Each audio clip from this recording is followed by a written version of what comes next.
Good morning. Happy Fitness Friday. Good morning, everybody, and welcome to Fitness Friday. We are excited today to talk to you about how exercise makes your heart healthy. Yes, we are. I am Dr. Ayla Donlin. And I'm Emily Sopo. And we're your Mastone. We are your Myzone master trainers. I tried to combine all of that into one word. I hold my educational doctoral degree in educational leadership, and both Emily and I hold master's degrees in kinesiology, Emily in exercise science, and myself in sport and exercise psychology. We're also certified group exercise instructors and personal trainers, and we're delighted to bring you content each week on Fitness Friday. We are so excited every Fitness Friday. It's always fun to share this information with you guys and to chat with you and share the knowledge. So if you think that this would be a good video to share with your fellow gym rat, your coworker, whoever in your life, please share this out. And if you don't want to share the full video, you can always just tag the person in the comment section below so that everybody understands how exercise makes your heart healthy. On that note, you can check out myzone.org, and if you go to the bottom of the page, you can see all of the blog posts that Ayla and I have written about topics similar to this and how to use Myzone to make your training even better. Yes, and you'll see a blog about this very topic on that posting soon. Yes. Yeah. And then speaking of entering in people's names into the comment area, we always welcome comments and questions. So any comments that you want to leave or questions that you have, anything we can address live, we will go back and we will address later on. And so if you're watching this on the replay, continue to ask questions and make comments because we'll come back to it. Yep, we sure will. Yeah.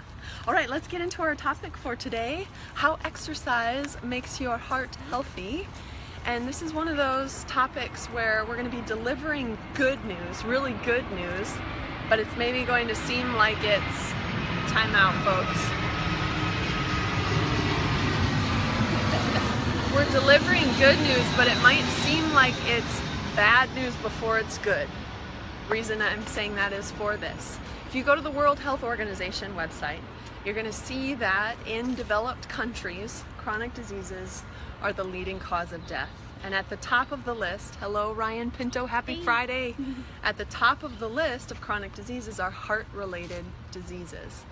Now, that's the bad news. The good news is there's things that we can do about it. We can exercise, we can eat healthfully, we can control our stress levels. And sometimes we know that exercise is good for us, that it does good things for our heart, but we don't always understand the mechanisms behind it. So we're going to unpack that a little bit for you today so we can understand how exercise makes our heart healthy and can help us to prevent chronic disease. Yes.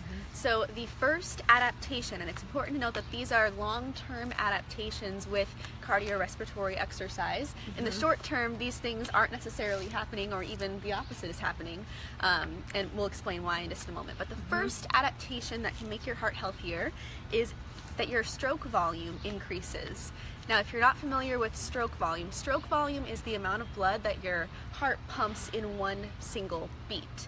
So I like to think about it this way. When you get stronger as a human being, right? Your muscles are bigger, you're able to lift heavier. You can lift a heavier load in that one lift, right? You're stronger. Same thing applies to your heart. Your heart can pump more blood in one beat, which is ultimately going to make it easier for your heart to be getting that circulation throughout your body because it doesn't have to beat as quickly. So we want to be able to push more blood out in one beat as opposed to be pushing out a little bit every single beat and have our heart working really, really hard, having it beat a lot. Right. And related to that improvement in efficiency is an increase in your overall cardiac output, especially at submaximal and maximal intensities. Cardiac output is a function of stroke volume and heart rate. So as your stroke volume is becoming more efficient, you're getting more blood out with each beat, and your heart rate is pumping, you're having more cardiac output.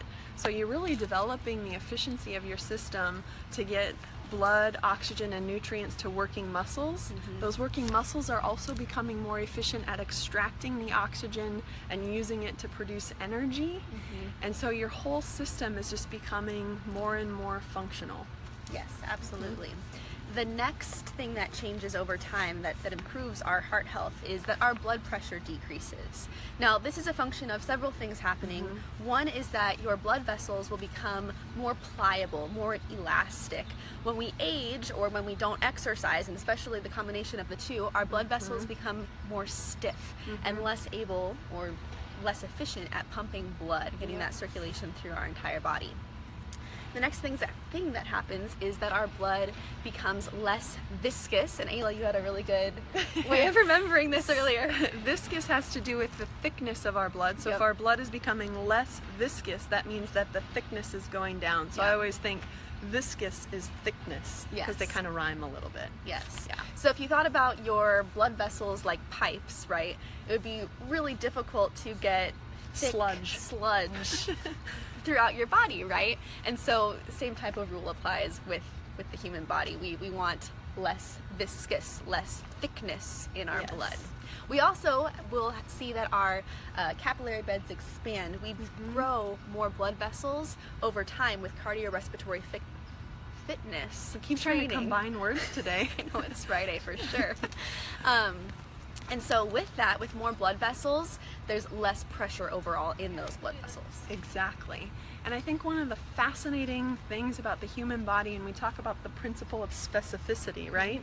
In terms of expanding capillary beds, that's going to happen to a greater extent in the muscles that we are training when we're performing cardiorespiratory exercise. So if you're doing lower extremity cardio, that's where the capillary beds are going to expand. And then if you're performing upper extremity, I'm doing this because I taught a class this morning on a crank cycle, which is an upper body device, then you're going to be expanding the capillary beds in your upper extremity.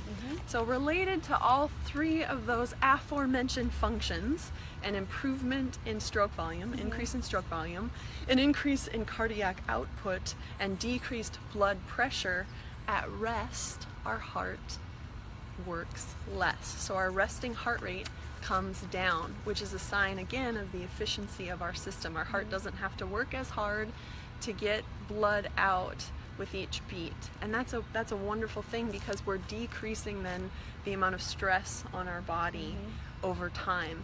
So it's really a positive adaptation. There was something else that I was going to say related to that, but I can't remember it at the moment. But I wanted to show them the chart. Oh yeah, show it to them. I think this is a nice summary of the adaptations that you can expect to see over time. Screenshot this guy. Yeah, screenshot this baby. So here's the cardiovascular function, its effect. So you can see then the effects of a sedentary lifestyle or aging over time, or the combination thereof, as Emily mentioned. And then you can see how the effects of exercise can actually reverse that. So our stroke volume tends to decrease, but with exercise it's going to increase. And then you can see how that plays out. And please check out that little caption at the bottom, which says, exercise, I'm going to read it. Exercise can reverse the effects of a sedentary lifestyle at any age or stage of life. Of course, the earlier you start, the better, but it's never too late. Yes, absolutely. And on that note, we will leave you with a couple of ways that you can learn more information. So please check out myzone.org and Myzone all over social media, on Instagram, Twitter, Facebook, which is where we are now, because we share tips like this, and you can also learn all about Myzone. Yes, and now I remember what I was going to say about resting heart rate, so I'm going to pop in with that real quick. Sorry. No, it's very related. So one of the things that you can do with the Myzone system to assess your resting heart rate, you'll find in our blogs, where Emily was just mentioning, myzone.org, scroll down to the bottom, but you can put your belt on either overnight or right away when you wake up in the morning, and make sure you hear the beep, so that it's assessing your heart rate. And when you assess your resting heart rate, it'll automatically upload onto your user page, or you can check it in the Myzone app under your stats. Yeah, that's a great way to kind of tie this all together. Now we know what can change and what can improve over time. Now let's test it out. Exactly. Make sure that if you put your heart rate monitor on in the morning, that you do lay back down. Right. So that you're resting. And you might need to wet it a little bit to hear the beep for it to activate. Yeah, that was a good addition. Yes. Okay, so other summary in closing. We love when you add us as social connections on Myzone. That's also on your user page or your Myzone app, because we like to see what you're doing, and then you can check out what we're doing as far as our workouts are concerned. Maybe you're participating in the February challenge, so we can check out how many MEPs we're earning related to that. So please add us as social connections. Yeah, absolutely. All right, we're here every Friday, 8 a.m. Pacific time, 11 a.m. Eastern time, and then of course all around the world. We're grateful that everyone is tuning in each Friday. We are. We're so excited every Friday to be here, like I said before, and we'll see you next week. Check us out on social media, and have a good one. And Keep moving forward. Keep moving forward. I've been bad at that lately. Keep moving forward, guys. Have a great weekend, everybody. Hey, Nicole. Hey. Bye. Adios.